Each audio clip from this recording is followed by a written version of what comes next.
두 증인입니다. 하나님의 아들들, 예수님의 본체이신 남자에 대해서 전해드리겠습니다. 하나님의 본체이신 예수 그리스도의 형상을 말하는 것입니다. 남자는 머리 대신 예수 그리스도의 지체로서 그분과 한 몸을 이루는 그리스도의 신부이기에 하나님의 형상이 됩니다. 또한 남자가 하나님의 영광이라고 하는 것은 예수 그리스도로 말미암아 남자된 복음의 아들들이 하나님께서 기뻐 받으시는 향기로운 소재를 드림으로써 하나님을 영화롭게 하기 때문이 되겠습니다. 요한복음 17장에 보면은 기도에서 예수께서는 자신이 하신 일로 하나님께서 영광을 받으셨다고 말씀하십니다. 말씀해 보면은 아버지께서 내게 하라고 주신 일을 내가 이루어 아버지를 이 세상에서 영화롭게 하였사오니. 요한복음 17장 4절 말씀. 그래서 여자가 남자의 영광이라고 하면 여자는 남자가 전해주는 생명의 말씀을 받고 회개하여 예수 이름의 제3의 세례를 받고 구속함을 받기 때문이 되겠습니다. 이들은 종들로 하나님께 속죄제의 성물로 드려지는 자들입니다. 남자와 여자의 구속에 대해 사도 요한은 요한계시록 12장 5절 6절에서 이렇게 증거하고 있습니다. 여자가 아들을 낳으니 이는 장차 철정으로 만국을 다스릴 남자라. 그 아이를 하나님 아까 그 모자 앞으로 올려가더니 그 여자가 광야로 도망하며 거기서 1260일 동안 저를 양육하기 위하여 하나님의 예비하신 곳에 있더라. 네, 요한계시록 12장 5절에서 6절의 말씀이 되겠습니다. 철장으로 만국을 다스리는 남자는 예수 그리스도의 권세를 받은 하나님의 아들들, 곧 하늘에 속한 교회를 말하는 것입니다. 여자가 낳은 아들을 하나님 아까 그 보호자 앞으로 올라간다는 말은 남자된 복음의 아들들이 공중 휴거되는 것을 말하는 것이며, 이들은 거룩한 그리스도의 예수의 신부들입니다. 그리고 광야로 도망하는 여자는 땅에 속한 교회이자 율법의 공동체를 말하는 것이에요. 이들은 후 3년 반인 1260일 동안 환란을 통과해서 예수께서 지상 재림하실 때 시온산에서 서 있는 자들입니다. 이들이 구원받기 위해서는 광야에 예비된 환란의 피난처에 들어가 그곳에서 보호와 양육을 받아야 합니다. 이것은 모세의 인도로 출애굽한 이스라엘 백성들이 광야에서 죽을 수밖에 없었지만 여호와 하나님께서 광야에 성막과 초막을 짓게 하여 이스라엘 백성들을 인도하시고 구속하신 것을 계시한 겁니다. 율법 아래 있는 여자의 남은 자손도 마지막 후 3년 반에 하나님께서 예비해 주신 피난처에 들어가 그곳에서 영생의 말씀인 영원한 복음을 받지 않고는 구원을 받을 수 없습니다. 그렇지 않을 경우 짐승의 표를 받고 모두 멸망하게 됩니다. 후 3년 반은 하나님의 종들에게 사탄의 종들이 구분하는 이 시기가 되겠습니다. 하나님의 종들과 사단의 종들이 구분되는 이 시기입니다.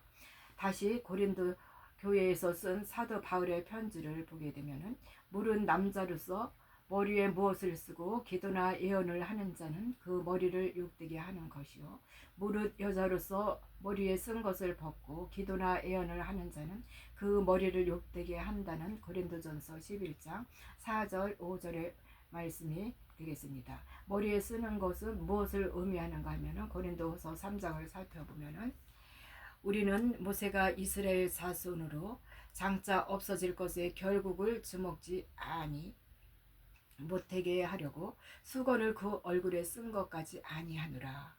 그러나 저희 마음이 완고하여 오늘까지라도 구약을 읽을 때에 그 수건이 오히려 벗겨지지 아니하고 있으니 그 수건은 그리스도 안에서 없어질 것이라.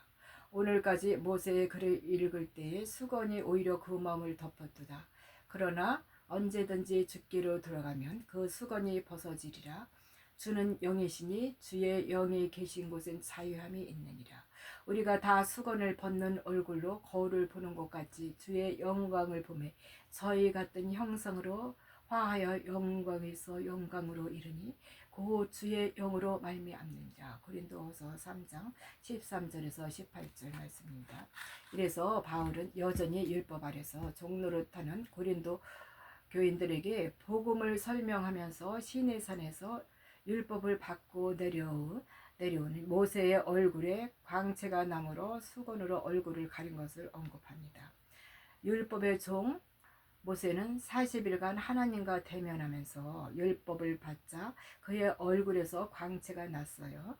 그러자 그의 빛나는 자신의 얼굴을 백성들이 주목하지 못하도록 수건을 머리에 썼던 것입니다. 이는 율법이 온전한 구원을 이루는 것이 아니라 참비신 예수 그리스도의 복음의 그림자이기 때문입니다.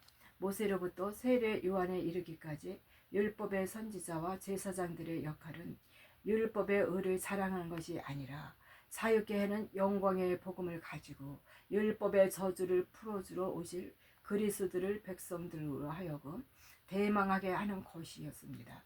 그런데 모세 오경에 기록된 각종 제사와 절기와 성막에 대한 구절들은 모두 구원주로 오실 그리스도에 대한 예표로 가득 차 있으며 선지서들에서는 그리스도의 소림과 재림에 대한 예언들이 기록되어 있는 것입니다. 그런데 바울은 우리는 모세와 같이 수건을 얼굴에 쓰지 않는다고 말합니다. 여기서 우리는 복음을 받는 사도들, 즉 하나님의 아들들인 남자를 가리키는 것이겠습니다. 복음의 아들들은 율법 아래 있는 종들이 기다리던 메시아신 예수께서 전하신 생명의 복음을 어두운 세상에 밝히는 사명을 받은 자들입니다. 그래서 율법 아래 있는 자들은 여자는 수건으로 그 얼굴을 가리웠으므로 복음의 빛을 선명히 볼 수 없고 그 안에 감추인 하나님의 나라의 비밀을 깨달을 수 없습니다. 그래서 그 얼굴에 수건이 벗겨진 복음의 아들들, 그 수건을 얼굴에 쓰지 않는 남자는 복음의 빛을 보고 깨달아 율법의 정죄에서 해방됨으로써 자유로운 복음을 전할 수 있게 되는 것이 되겠습니다.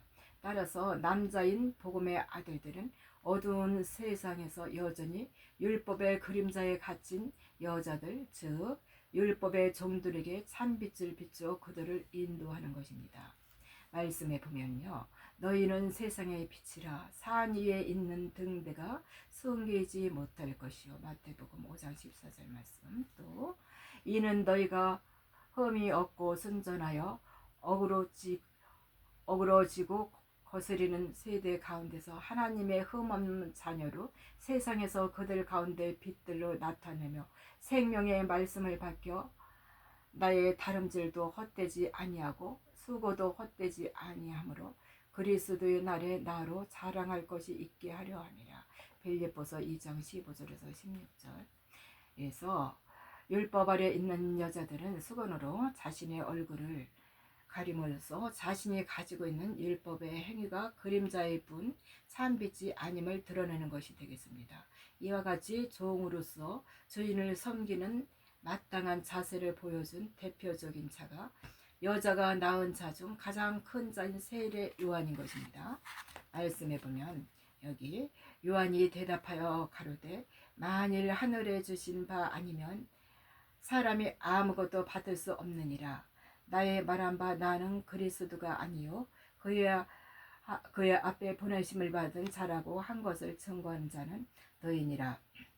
시인부를 취하는 자는 신랑이나 서서 신랑의 음성을 듣는 친구가 크게 기뻐하나니 나는 이러한 기쁨이 충만하였노라. 그는 흥하여야 하겠고 나는 쇠하여야 하리라. 요한복음 3장 27절에서 30절 말씀. 그래서 예수님 당시에 바리새인과 이 서기관들과 또 많은 유대인들은 율법의 의를 자랑하며 참빛으로 율법을 완성하러 오신 그리스도를 오히려 죄인이요 이단으로 정죄하는 교만함을 보였던 것입니다.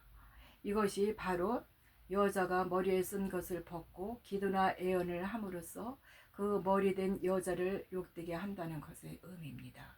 이는 마치 결혼식에서 신랑의 들러리가 신랑보다 더 뽐내어 신랑을 무색게 하여 하며 종이 주인보다 높은 채 하여 주인에게 모욕을 주는 것과 같은 이치가 되겠습니다. 잠언에서 이를 잘 표현하고 있죠.